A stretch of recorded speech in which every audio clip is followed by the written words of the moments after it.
When the phone rang that night, I almost didn't answer it. It was late, past midnight, and I was exhausted from another long day at work. But something inside me told me to pick it up. Maybe it was intuition. Maybe it was fate. When I saw my mother's name flashing on the screen, I remember sighing. I hadn't spoken to her properly in weeks. We'd had a huge argument the last time we talked, and since then I'd been avoiding her calls. So when I picked up the phone that night, I never imagined it would be the last time I'd ever hear her voice. That call, her last call, changed everything. Tell me, if you were in my place, would you ever forgive yourself for ignoring your mother until it was too late? To understand what happened, I have to go back a bit. I grew up in a small town with very little money but a mother who had the biggest heart in the world. My father left us when I was 10. He just walked out one day and never came back. My mother worked 2, sometimes 3 jobs to keep food on the table. She'd come home with her hands blistered, her back aching, but she'd still smile and ask me if I'd eaten. I didn't understand the weight she carried back then. To me, she was just Mom, a woman who somehow made everything okay even when the world wasn't. As I grew older, I started resenting that small-town life. I wanted more: money, success, respect. I didn't want to end up like her, tired and forgotten. So I worked hard in school, got a scholarship, and left home as soon as I could. My mother was proud, but I could see the sadness in her eyes when I packed my bags. She said, "Just promise me one thing. Don't forget where you came from." I promised her I wouldn't. But honestly, I did. Life in the city was everything I dreamed of: fast, loud, full of opportunities. I got a decent job, made new friends, and started climbing the ladder. I called my mother at first every few days, then once a week, then once a month. She'd always ask about my work, if I was eating well, if I was sleeping enough. I'd always give short answers. "Yeah, Mom, everything's fine." I thought she didn't understand my life, my goals, my struggles. I thought I'd call her when I had time. But time is cruel. It never feels urgent until it's too late. Then came the argument. It happened a year before that last call. She'd found out from one of her friends that I hadn't come home for 2 Christmases in a row. When she called me, her voice cracked as she asked, "Why, son? Why don't you visit me anymore?"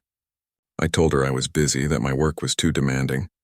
But she didn't believe me. She said, "No one is too busy for the ones who raise them." That made me angry. I snapped at her. I said things I can never take back. "You don't understand my life. Stop making me feel guilty for working hard." There was silence on the line. Then she said quietly, "I just miss you." I hung up without saying goodbye. That was the last real conversation we had. After that, she tried calling several times. I'd see her name on my screen and let it ring. I'd tell myself I'd call her back later, but later never came. Weeks turned into months. I'd occasionally send her money thinking that was enough. I told myself she knew I loved her, that she understood. But love unspoken is often love unheard. Then that night came. The night of the last call. It was raining outside and I had just come home from work. I was tired, frustrated, and halfway through reheating some leftover food when my phone buzzed. Mom. My heart sank a little when I saw her name. I almost ignored it again. But for some reason I picked it up. Her voice was softer than usual, almost trembling. "Hi, sweetheart," she said. "I hope I didn't wake you." I said no, trying to sound casual. She asked how I was doing, how work was. I answered with my usual short replies. I could hear her breathing, slow and uneven. She said, "I just wanted to hear your voice." Something about the way she said it made me stop. It was different. There was this strange stillness in her tone, like she was holding something back. But before I could ask anything, she said, "You know, I'm proud of you. No matter what happens, remember that." I laughed awkwardly. "Come on, Mom, don't talk like that." She chuckled, but it sounded weak. I just want you to be happy. Promise me you'll take care of yourself." I said, "I will." She whispered, "I love you." I said it back, but half-heartedly. I was distracted thinking about work emails, deadlines, life. Then the call ended. The next morning, I got a call from our neighbor back home. Her voice was shaking. "I'm so sorry," she said. "Your mother passed away in her sleep last night." I remember the world going silent. My phone slipped from my hand. I couldn't breathe. The words didn't make sense. I had just spoken to her, just hours ago. How could she be gone? I drove home that day in a fog. The rain hadn't stopped, and it felt like the sky was mourning with me. When I reached the house, everything was quiet. Too quiet. Her shoes were by the door, her favorite cup still on the table, and her old blanket folded neatly on the couch. Everything looked the same, except she wasn't there. At the funeral, people came up to me and said how lucky my mother was to have such a successful son. But I didn't feel lucky. I felt hollow. I stood there staring at her coffin, wishing I could go back in time. I kept replaying our last conversation over and over in my head. Her voice. Her words. "I just wanted to hear your voice." That line broke me, because now I'd never hear hers again. After the funeral, I stayed in her house for a few days. It smelled like her, lavender and soap. I went through her things, crying quietly. In her drawer, I found a small notebook. Inside were notes she'd written to herself. Most were reminders: buy milk, call the doctor. But one page caught my eye. It said, "I wish he knew how much I love him. I wish he'd come home more often. Maybe he's too busy, but I'm proud of him anyway." That shattered me completely. I sat there for hours crying until I couldn't anymore. I realized that I had spent so much time chasing success, trying to prove something to the world, that I forgot the only person who loved me unconditionally.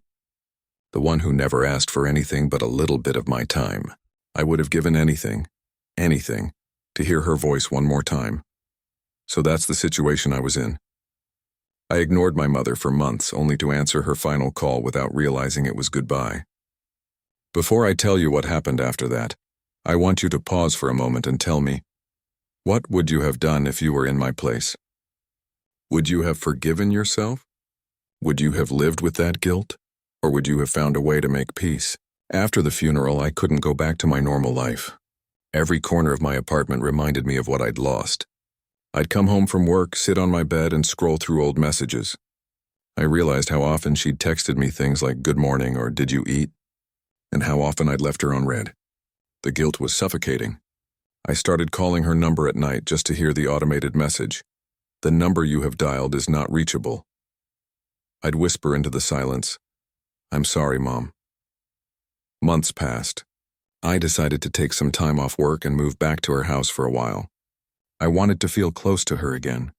I cleaned the house, fixed the old roof, and took care of her little garden. Every morning I'd sit by her grave and talk to her, like she was still there. I told her about my day, my regrets, my pain, and sometimes I swear I could feel a breeze that felt like her touch. A quiet reminder that maybe she forgave me even if I couldn't forgive myself. One day, while cleaning the attic, I found an old cassette player and a few tapes. One was labeled "For My Son." My hand shook as I put it in the player. Her voice filled the room. "Hi, sweetheart," she began, laughing softly. "I don't know if you'll ever hear this, but I wanted to leave you something, in case I'm not around one day." My heart stopped. She went on, "I just want you to know that I never blamed you for anything. I know you're busy, and I'm proud of the man you've become. Don't be sad, okay? Promise me you'll keep living your life and be happy. That's all I ever wanted." I broke down completely. Hearing her voice again, it was both the most painful and most beautiful thing. After that, something changed in me. I stopped running from my past. I started volunteering at a local shelter, helping older people who lived alone. I'd listen to their stories, share meals with them, and every time one of them smiled at me, I felt like my mother was smiling too. I realized that love doesn't die. It just finds new ways to live on. It's been 3 years since that last call. I still keep her phone saved in my contacts. I can't bring myself to delete it. Sometimes when I'm having a hard day, I open her old messages and read them again. "Take care, my son. Don't skip breakfast. I love you." Those words are like little lights in the dark. I learned something through all of this. Success means nothing if you have no one to share it with. We spend so much time chasing goals, climbing ladders, proving ourselves, but in the end, all that really matters are the people who love us. The ones who pick up when we call. The ones who wait for our calls even when we don't make them.